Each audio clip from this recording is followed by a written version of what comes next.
আফগানিস্তানে ৬ মাত্রায় ভূমিকম্পে ব্যাপক ক্ষয়ক্ষতি, নিহতের সংখ্যা বেড়ে ৫ শতাধিক, আহত আরও হাজার খানেক। বিএনপির ৪৭তম প্রতিষ্ঠাবার্ষিকীতে শহীদ জিয়াউর রহমানের মাজারে শ্রদ্ধা নিবেদন, সপ্তাহব্যাপী নানা কর্মসূচির ঘোষণা। গণহত্যা মামলায় শেখ হাসিনা সহ ৩ জনের বিরুদ্ধে ১০ম দিনের সাক্ষ্য গ্রহণ আজ, ট্রাইব্যুনালের সাবেক আইজিপি মামুন। এবং চট্টগ্রাম বিশ্ববিদ্যালয়ে এখনো থমথমে পরিবেশ, হামলাকারীদের শনাক্তে যৌথ বাহিনীর অভিযান, তদন্তে ২১ সদস্যের কমিটি গঠন।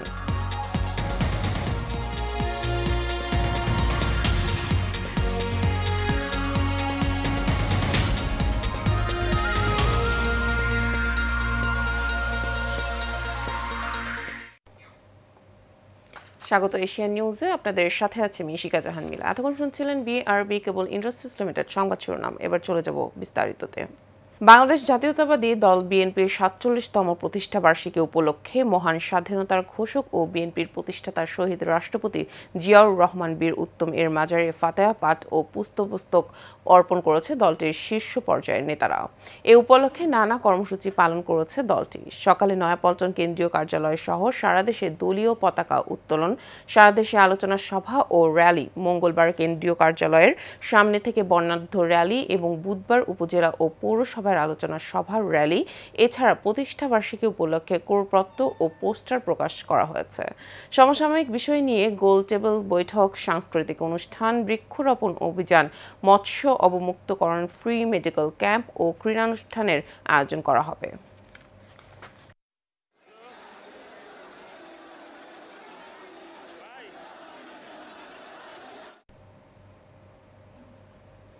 বিএনপির ৪৭তম প্রতিষ্ঠাবার্ষিকী আজ। এ উপলক্ষে আলোচনা সভা, শোভাযাত্রা, করপত্র প্রকাশ সহ সপ্তাহব্যাপী নানা কর্মসূচি ঘোষণা করেছে দলটি। ফ্যাসিবাদ সরকারের আমলে দীর্ঘ ১.৫ যুগ নানান চড়াই উতরাইয়ের পর অনুকূল পরিবেশে প্রতিষ্ঠাবার্ষিকী উদযাপন করেছে বিএনপি। কাউসার আহমেদের রিপোর্টে বিস্তারিত।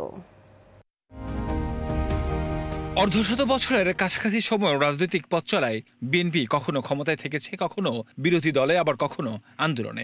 বিগত ১.৫ যুগ রাজপথেই কেটেছে বিএনপি নেতাকর্মীদের।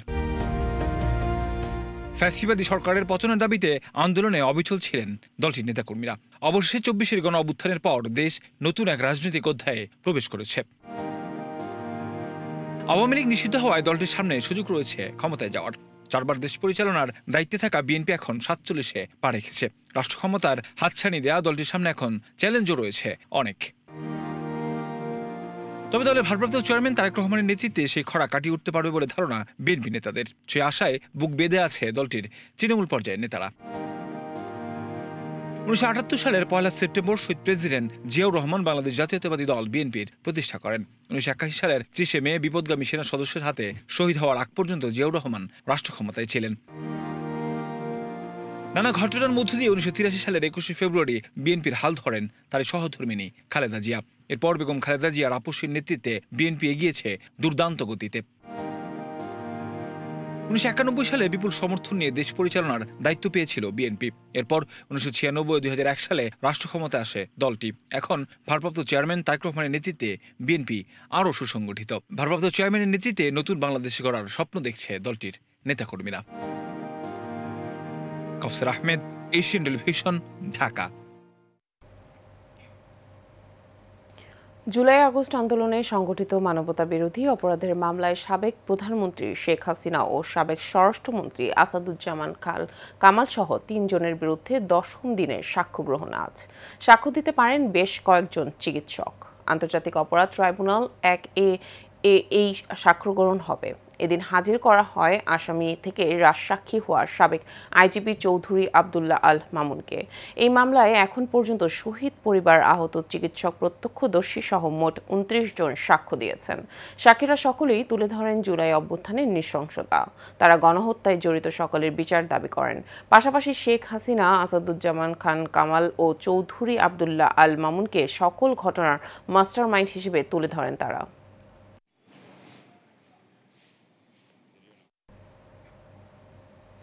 চট্টগ্রাম বিশ্ববিদ্যালয়ের শিক্ষার্থীদের সাথে স্থানীয়দের সংঘর্ষের ঘটনায় এখনও থমথমে পরিবেশ। পুরুষশূন্য অবস্থায় আছে গোটা জোবরা গ্রাম। হামলাকারীদের শনাক্ত ও আটকে অভিযানে নেমেছে যৌথ বাহিনী। বিশ্ববিদ্যালয় ও আশেপাশের এলাকায় আজ রাত 12টা পর্যন্ত জারি রয়েছে 144 ধারা। এর আগে শনিবার রাতে চট্টগ্রাম বিশ্ববিদ্যালয়ের 2 নম্বর গেটে ভাড়া বাসায় প্রবেশের সময় দারোয়ানের বাক বিতণ্ডায় এক পর্যায়ে মারধরের শিকার হন নারী শিক্ষার্থী। খবর পেয়ে অন্য শিক্ষার্থীরা ছুটে গেলে গ্রামবাসীর সাথে মধ্যরাতে দফায় দফায় সংঘর্ষ হয়। এর জেরে রোববার সারাদিন দফায় দফায় স্থানীয় ও চবি শিক্ষার্থীদের মধ্যে সংঘর্ষ হয়। চলে ধাওয়া পাল্টা ধাওয়া। আহত হয় প্রভিসি প্রক্টর, গণমাধ্যম কর্মী সহ অন্তত 2 শতাধিক শিক্ষার্থী। ঘটনার তদন্তে রোববার রাতে 21 সদস্যের কমিটি গঠন করেছে বিশ্ববিদ্যালয় প্রশাসন।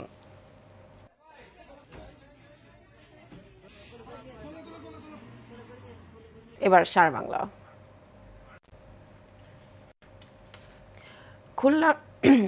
খুলনার খানজাহান আলী রাদিয়াল্লাহুর রূপসা সেতুর 2 নম্বর পিলারের বেসমেন্ট থেকে সিনিয়র সাংবাদিক ওয়াহেদ উজ্জামান বুলুর লাশ উদ্ধার করেছে পুলিশ। রোববার সন্ধ্যা 7টার দিকে তার লাশ উদ্ধার করা হয়। তিনি স্বেচ্ছায় সেতুর উপর থেকে লাফ দিয়েছেন বলে প্রত্যক্ষদর্শীরা জানিয়েছে। লবণচড়া পুলিশ ফাঁড়ির ইনচার্জ SI রহিম জানান, স্থানীয়দের মাধ্যমে খবর পেয়ে বিষয়টি নৌ পুলিশকে জানানো হয়। পরে সন্ধ্যায় তার লাশটি উদ্ধার করা হয়। ওয়াহেদ উজ্জামান বুলু নগরীর শিববাড়ি মোড় সংলগ্ন ইব্রাহিম মিয়া রোডের বাসিন্দা। খুলনা সাংবাদিক ইউনিয়নের সদস্য ওয়াহেদ উজ্জামান বুলু সংবাদ প্রতিদিন পত্রিকার খুলনার প্রতিনিধি হিসেবে কর্মরত ছিলেন। বগুড়ার শিবগঞ্জের উতলি উচ্চ বিদ্যালয়ের মাঠে মহিলা সমাবেশ হয়েছে। সমাবেশে সভাপতিত্ব করেন উপজেলা বিএনপির সভাপতি ও সাবেক উপজেলা চেয়ারম্যান মীর শাহে আলম। এতে প্রধান অতিথির বক্তব্য রাখেন বিএনপির মিডিয়া সেলের সদস্য ও কেন্দ্রীয় কৃষক দলের যুগ্ম সাধারণ সম্পাদক মাহমুদা হাবিবা। সমাবেশে যোগদান করেন শিবগঞ্জ সদর ইউনিয়নের মহিলা দলের কর্মীরা। এ সময় উপস্থিত ছিলেন উপজেলা মহিলা দলের সহসভাপতি ও শিবগঞ্জ ইউনিয়ন মহিলা দলের সভাপতি সুলতানা খাতুন, ইউনিয়ন মহিলা দল নেত্রী জামিলা সালাম ও পলিসহ অনেকে।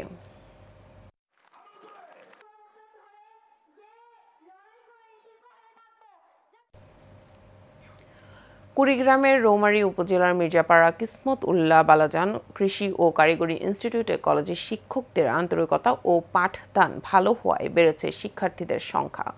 কলেজের অধ্যক্ষ আব্দুল মতিন সরকার জানান, আগের তুলনায় কিসমত উল্লাহ বালাজান কৃষি ও কারিগরি ইনস্টিটিউট কলেজে এখন শিক্ষার পরিবেশ ভালো, ফলে বেড়েছে শিক্ষার্থীর সংখ্যা। বিভিন্ন সময়ে কলেজ নিয়ে অপপ্রচার চালালেও সুনামের সাথে এগিয়ে যাচ্ছে শিক্ষা প্রতিষ্ঠানটি।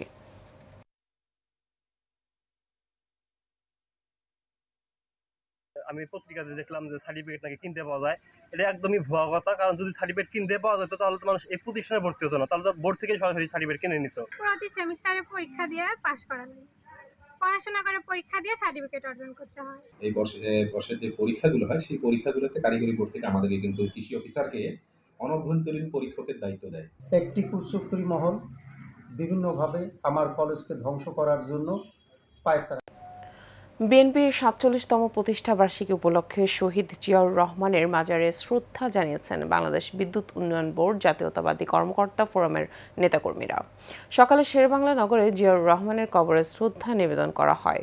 এ সময় বাংলাদেশ বিদ্যুৎ উন্নয়ন বোর্ড জাতীয়তাবাদী কর্মকর্তা ফোরামের সভাপতি মোহাম্মদ শহীদুল ইসলাম, সাধারণ সম্পাদক ফহিমুজ্জামান, উপদেষ্টা মীর সালাহ উদ্দিন, শ্রমিক দলের কেন্দ্রীয় কমিটির ভাইস প্রেসিডেন্ট আবুল কালাম আজাদ সহ নেতাকর্মীরা উপস্থিত ছিলেন।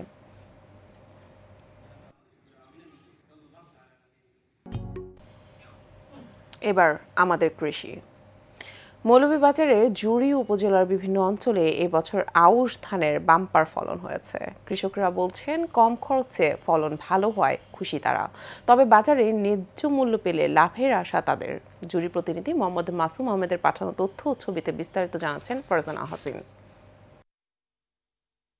আবহাওয়া অনুকূলে থাকায় এবার মৌলভীবাজারের জুড়ি উপজেলার বিভিন্ন এলাকায় আউশ ধানের ফলন ভালো হয়েছে। কৃষকরা বলছেন, সময়মতো সার ও সেচের ব্যবস্থা এবং যথাযথ পরিচর্যার কারণে গত বছরের তুলনায় এবার ফলন অনেক বেশি হয়েছে। ফলে ঋণের বোঝা কাটিয়ে উঠতে পারবেন তারা। আলহামদুলিল্লাহ বহুত বেশি ফসল হয়েছে এবছর। আউশ ধান বাম্পার ফলন হয়েছে, কৃষি অফিস থেকে আমরা পরামর্শ দেন। এদিকে আউশ ধান চাষে কৃষকদের নানা পরামর্শ দিচ্ছে স্থানীয় কৃষি বিভাগ। প্রায় ১৭০০ কৃষকের মাঝে বীজ এবং সার বিতরণ করেছি। কৃষকরা ভালো দাম পাবে আশা করছি। কৃষকের মুখে হাসি থাক, এটাই আমরা চাই। আউশ ধানের বাম্পার ফলনে একদিকে যেমন গ্রামীণ অর্থনীতি চাঙ্গা করবে, তেমনি জীবনমান উন্নয়নে গুরুত্বপূর্ণ ভূমিকা রাখবে বলে মনে করেন কৃষকরা। Farzana Hasin, Asian television. শেষ করব এশিয়ান নিউজ, তার আগে বিআরবি কেবল ইন্ডাস্ট্রিজ লিমিটেড সংবাদ শিরোনামগুলো জানাবো আরও একবার।